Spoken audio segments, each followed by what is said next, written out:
যাই হোক, অনেক কথাই বললাম, বলি, তবে বারবার বলবো, বলার চেষ্টা করি এবং মানানোর চেষ্টা করছি।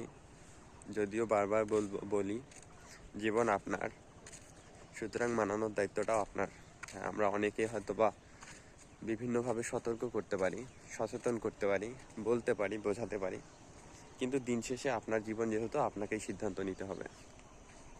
সেই জন্য বারবার করে বলছি, হয়তো অনেকেই বলে, হয়তো অনেকেই বলবে। আসলে বারবার করে আমি বলতেছি ব্যক্তিগতভাবে, ইতিবাচক হয়েন।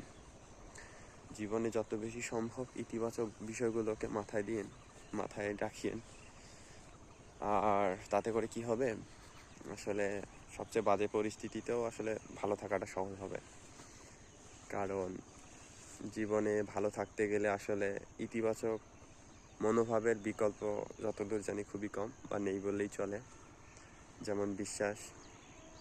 একজন অবিশ্বাসকারী ব্যক্তি, মানে যে অবিশ্বাস করে সবাইকে বা অধিকাংশ মানুষকে, তারা যতটা অশান্তিতে থাকে, অস্বস্তিতে থাকে, যারা বিশ্বাস করে তারা সেই তুলনায় ভালো থাকে। হ্যাঁ, বিশ্বাস করার পর হয়তো বিশ্বাস ভাঙে, কিন্তু একটা জিনিস কি আপনি ভাবেন বা ভেবে দেখেছেন যে বিশ্বাস ভাঙলে, মানে কেউ যদি বিশ্বাস ভাঙলো, তো এর দায়ভার কার, আপনার না তার?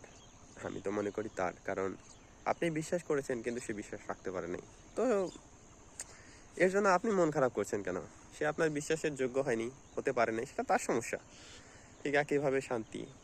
এখন শান্তি এই জন্যই বলছি যে শান্তি চাইলে অবশ্যই সহিষ্ণুতা লাগবে।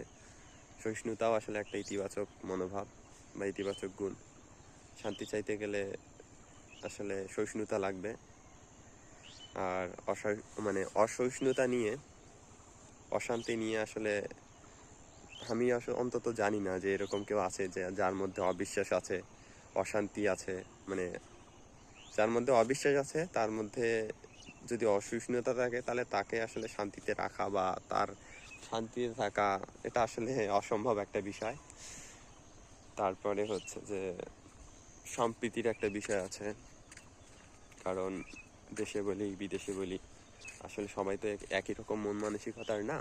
সেটা ধর্মীয় দিক দিয়ে হতে পারে, রাজনৈতিক দর্শনে হতে পারে, সংস্কৃতিগত দিক দিয়ে হতে পারে। মানে মোট কথা হচ্ছে সহিষ্ণুতা লাগবে। তো বারবার করে বলতেছি, আসলে এরকম ইতিবাচক অনেকগুলো বিষয় আছে, গুণ আছে, যেগুলো যত বেশি সম্ভব আয়ত্তে আনিয়েন, তাহলে অন্তত আশেপাশের পরিবেশ যাই হোক, আপনার পক্ষে ভালো থাকা তুলনামূলক সহজ।